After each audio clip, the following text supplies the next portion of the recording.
நம் ஆண்டவர் இயேசு கிறிஸ்துவின் நாமத்தினால் மகிழ்ச்சியும் சமாதானமும் நம் அனைவரோடும் இருப்பதாக. பாரு 1:15-22 முடிக.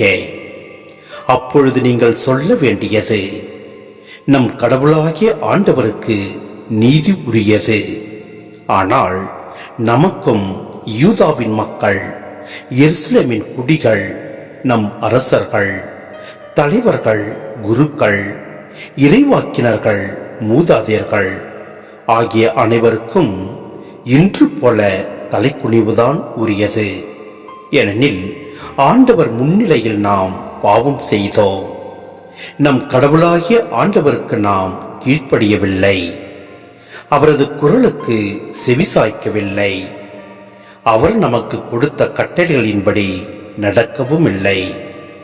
நம் கடவுளாகிய ஆண்டவர் நம் மூதாதையரை எகிப்து நாட்டிலிருந்து அழைத்து வந்த நாளிலிருந்து இன்று வரை நாம் அவருக்கு பணிந்து நடக்கவில்லை. அவரது குரலுக்கு செவிசாய்ப்பதில் ஈடுபாடு கொள்ளாமல் இருந்துவிட்டோம்.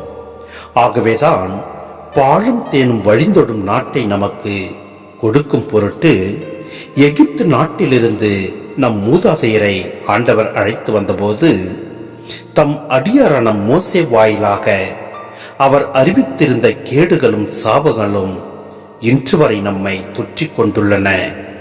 மேலும் நம் கடவுளாகிய ஆண்டவர் நம்மிடம் அனுப்பி வைத்த இறைவாக்கினர் வாயிலாக பேசிய சொற்கள் எவற்றுக்கும் நாம் செவிசாய்க்கவில்லை. மாறாக நம்மில் ஒவ்வொருவரும் நம் தீய உள்ளத்தின் போக்கில் நடந்தோம். வேற்று தெய்வங்களுக்கு ஊழியம் செய்தோம். நம் கடவுளாகிய ஆண்டவர் முன்னிலையில் தீயன புரிந்தோம்.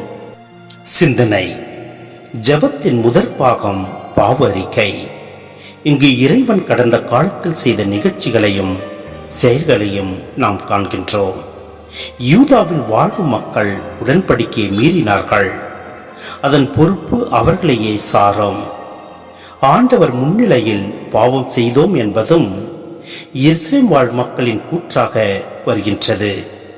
பாவ அறிக்கை என்பது இறை நீதியை எடுத்து சொல்வதும், செய்த குற்றத்திற்காக வருந்துவதும், கடவுளின் மன்னிப்பை தேடுவதும் ஆகும். கடவுளின் பெயரை தாங்கியுள்ள பொருட்களும் மனிதர்களும் கடவுளின் உரிமை சொத்து. எனவே நம் ஆண்டவரின் வார்த்தைகளுக்கு செவிமடுப்போம். அவரது கட்டளைகளின்படி நாம் நடப்போம். இறை வாக்கினர்கள் எடுத்து கூறுவதை கேட்டு அதன்படி வாழ முயல்வோம். எல்லாம் அல்ல இறைவன் நம்மை நிறைவாய் ஆசீர்வதிப்பார். ஆமேன்.